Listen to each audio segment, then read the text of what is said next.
رو رہا تھا، آواز بہت تیز آ رہی تھی، اس آواز کے قریب وہ شخص بڑھا، وہ لڑکا اس آواز کے قریب بڑھا تو وہاں کوئی نہیں تھا۔ اس نے سوچا یہ شیطانی خلل ہے۔ ایک باغ ہے، وہ دیو کا باغ بولا جاتا ہے، اس میں کالا دیو رہتا ہے۔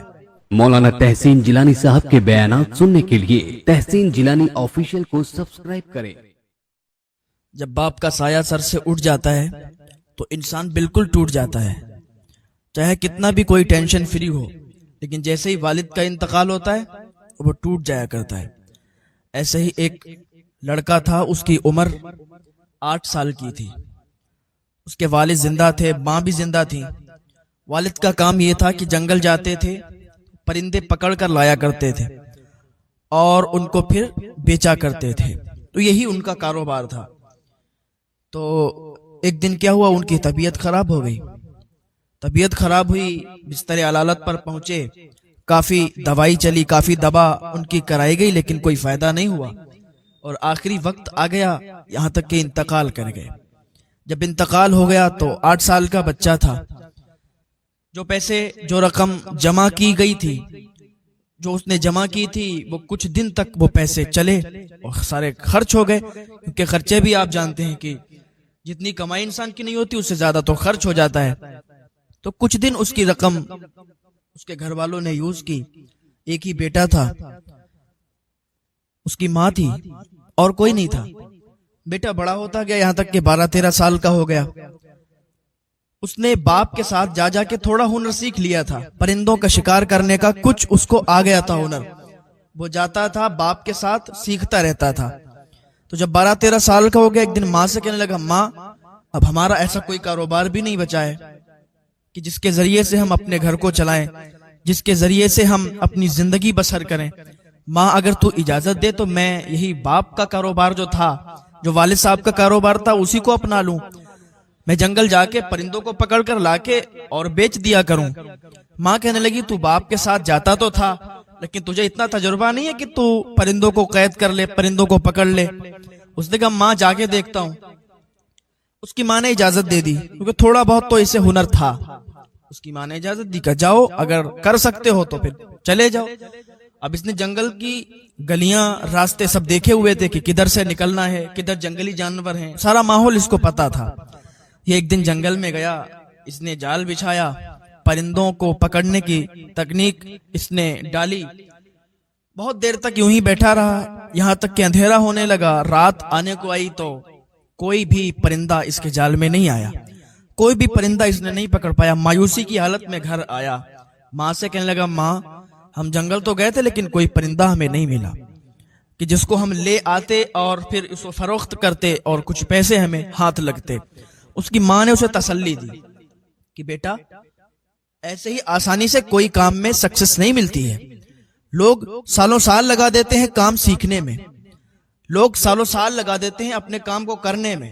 بیٹا تیرا تو آج پہلا دن تھا، تو بالکل مایوس مت ہو، ہمت نہیں ہارنا بیٹا، تو کل بھی جا، پرسوں بھی جا، بیٹا ایسے ہی جاتے رہو، ایک نہ ایک دن تمہارا کام شروع ہو جائے گا اور پرندے بھی تمہیں ملنا شروع ہو جائیں گے اور تم ان کو بیچ کے اچھی خاصی رقم حاصل کر لو گے۔ اس نے ماں کی بات سنی تو اسے تسلی ہوئی، رات کو لیٹا، صبح کو جب اٹھا تو پھر یہ جنگل کی طرف صبح صبح کے لیے چلا گیا۔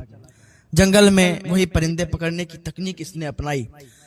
تو پہلے دن بھی کچھ ہاتھ نہیں آیا، دوسرے دن بھی کچھ ہاتھ نہیں آیا، تیسرے دن بھی کچھ ہاتھ نہیں آیا، یہاں تک کہ 7 دن اسے کچھ بھی ہاتھ نہیں آیا۔ 8ویں دن جب یہ گیا تو مایوس نہیں تھا۔ بہت سے لوگ کام شروع کرتے ہیں، کوئی کاروبار کرتے ہیں، اگر چلتا نہیں ہے تو پھر مایوس ہو جاتے ہیں، اس کو بند کرنے کے سوچتے ہیں، اور یہی سب سے بڑی ان کی غلطی ہوتی ہے، کیونکہ ایک کام، کوئی بھی کام ہو، اس کو چلتے تھوڑا ٹائم لگتا ہے۔ تو 8ویں دن جب یہ گیا جنگل میں تو ایک پرندہ اس کے ہاتھ لگا، اور وہ پرندہ کیسا تھا، اس کے کئی رنگ تھے۔ وہ پرندہ اسے ہاتھ میں لگا اور یہ پکڑ کر لایا، اس نے پنجرے میں قید کیا، بند کیا، اس کو دانا پانی ڈالا۔ صبح ہوئی تو اس نے سوچا تھا کہ میں اس کو بیچ دوں گا تو اس کو بیچ کے اچھے دام مل جائیں گے۔ صبح ہوئی تو کیا دیکھتے ہیں کہ اس پرندے نے ایک انڈا دیا، اور وہ انڈا بھی 4-5 یا شاید 7 رنگ کا تھا، اس میں کئی کلر تھے انڈے میں۔ تو اس انڈے کو دیکھا, اس سے پہلے اس نے وہ انڈا نہیں دیکھا تو جو اس کے یہاں اس پرندے نے انڈا دیا. اس پرندے کو دیکھ کر اس نے سوچا چلو بازار جائیں, اس کو بیچ دیں, ہو سکتا ہے شاید کوئی اس کو خرید لے اور اچھے پیسے دے دے. تو اس نے وہ انڈا اٹھایا, انڈا اٹھانے کے بعد بازار کی طرف چلا گیا. سوچ تو یہی رہا تھا کہ کون اس کو خریدے گا انڈے کو, لیکن بازار سے جب وہ ہاتھ پکڑ کر لے جا رہا تھا, ہاتھ میں پکڑ کر انڈے کو, تو ایک دکاندار تھا جو بڑا چالاک تھا. تو اس دکاندار نے جب دیکھا انڈے کا کلر کہ اس میں کئی زیادہ کلر ہیں, تو اس لڑکے کو بلایا, کہا ادھر آؤ, کہا جو تم انڈا تم ہاتھ میں رکھتے ہو کیا اس کو بیچتے ہو, کیا اس کو بیچو گے؟ تو اس نے کہا ہاں بیچیں گے, کتنے روپے دے دو گے؟ تو اس دکاندار نے کہا بتاؤ تم کتنے لوگے. اب یہ لڑکا تھا, اس نے سوچا کہ زیادہ سے زیادہ کتنے مل سکتے ہیں, 10 روپے کا انڈا ہوگا اور اس سے زیادہ کون خریدے گا. اس نے کہا بھائی 10 روپے کا دیں گے. اس نے کہا ٹھیک ہے. چالاک دکاندار تھا, اس نے 10 روپے کا انڈا خرید لیا, اور 10 روپے کا انڈا خریدنے کے بعد کہا ٹھیک ہے اب تم جاؤ. جب دوسرا دن ہوا تو پھر اس پرندے نے وہی انڈا دیا, اسی کلر کا. پھر وہ بازار کے لیے نکلا بیچنے کے لیے, تو پھر وہی چالاک دکاندار اس کو ملا اور اس نے پھر 10 روپے میں انڈا خرید لیا. اب یہاں تک کہ روز وہ پرندہ انڈا دیتا اور یہ روز اسی طریقے سے اسی دکاندار کو بیچتا رہا. اب وہ دکاندار کیا کرتا تھا, وہ دکاندار بادشاہ کے ہاں جا کے اس انڈے کو اچھی قیمت میں فروخت کر دیتا تھا, اچھے پیسوں میں اسے بیچ دیتا تھا, اور بادشاہ اس کو خرید لیا کرتا تھا. اسے خبر ہو گئی کہ ہمارا 10 روپے کا انڈا یہ خریدتا ہو, بادشاہ کے دربار میں جا کے اچھی قیمت اس کی لگتی ہے, بادشاہ کے دربار میں جا کے اچھے پیسوں میں یہ بیچتا ہے جا کے. تو ایک دن وہ بادشاہ کے دربار میں گیا اور بادشاہ سے کہا کہ بادشاہ سلامت, آپ اس دکاندار سے انڈا خریدتے ہو؟ کہاں میں خریدتا ہوں. کہا وہ 10 روپے کا انڈا خریدتا ہے اور آپ کو اتنا زیادہ مہنگا بیچتا ہے, تو کیوں نہ آپ ڈائریکٹ مجھ سے خرید لیا کریں انڈا. اگر آپ مجھ سے وہ انڈا خریدیں گے تو ہمیں ہی فائدہ ہوگا, ہمارا پرندہ ہے, ہم اس کو 10 روپے میں جا کے بیچتے ہیں, وہ آپ کو زیادہ میں آ کے دیتا ہے, تو فائدہ تو سارا اس کو ہوتا ہے, ہمیں تو کوئی فائدہ نہیں ہوتا ہے. تو بادشاہ نے کہا تمہاری بات تو ٹھیک ہے, تو تم ہی انڈا آ کے اور یہاں پہنچاتے رہنا. اس نے کہا ٹھیک ہے. اچھا چالاک دکاندار کو پتا چلا کہ اس نے ایسا ایسا کیا, بادشاہ کے پاس گیا, میری شکایت کی کہ میں اس کو مہنگا انڈا دیتا ہوں, 10 روپے کا خریدتا ہوں. یہ سارا معاملہ جب اس کو پتا چلا تو یہ جل گیا, اس کو بڑا غصہ آیا. اب یہ بادشاہ کے پاس گیا اور کہنے لگا بادشاہ سلامت. بادشاہ بھی اس کا دماغ تھوڑا ایسا ہی تھا, بے وقوف ٹائپ کا بادشاہ تھا. کہا بادشاہ سلامت, آپ روز اس سے انڈا خریدیں گے تو کیوں نہ سب سے بہتر بات یہ ہے کہ اس کا پرندہ ہی آپ لے لیجئے اور پیسے بھی مت دیجئے, آپ کی ہی ملکیت میں تو ہے, اور آپ اگر اس سے کہیں گے تو پیسوں کی کوئی بات ہی نہیں ہوگی, آپ کو تو فری وہ ایسے ہی دے دے گا. کہ حالانکہ بادشاہ کے لیے کوئی پیسوں کی اور وہ انڈے اور اس پرندے کی قیمت بادشاہ کے لیے کیا معنی رکھتی ہے, لیکن وہ کنجوس بادشاہ تھا, بے وقوف بادشاہ تھا. اس چالاک دکاندار کی بات مان کے کہا ٹھیک ہے, اس کو دربار میں پیش کیا جائے. اس لڑکے کو دربار میں پیش کیا گیا. کہا بھائی تم اپنا پرندہ یہیں رکھ کے جاؤ, اپنا پرندہ ہمیں دے کے جاؤ. اب بادشاہ نے جب کہہ دیا تھا تو وہ انکار تو کر نہیں سکتا تھا. کہا ٹھیک ہے حضور, جیسی آپ کی مرضی. لڑکے نے کیا کیا, وہ پرندہ بادشاہ کو دے دیا. اب اس لڑکے کے پاس ایک ہی آمدنی کا ذریعہ تھا, وہ پرندہ تھا, وہ بھی بادشاہ نے لے لیا. اب یہ پھر خالی ہاتھ. اب یہ روز جنگل میں جاتا, کوئی پرندہ نہیں آتا تھا. ایک دن گیا تو بہتر طریقے سے اس نے اپنا کام شروع کیا اور بڑھیا طریقے سے جال بنا کے لے گیا, تو کافی پرندے پھنسے. تو وہ پھر اس نے بازار میں جب فروخت کرنا شروع کیے تو اچھی قیمت ملی. دوسرے دن گیا اور زیادہ پھنسے.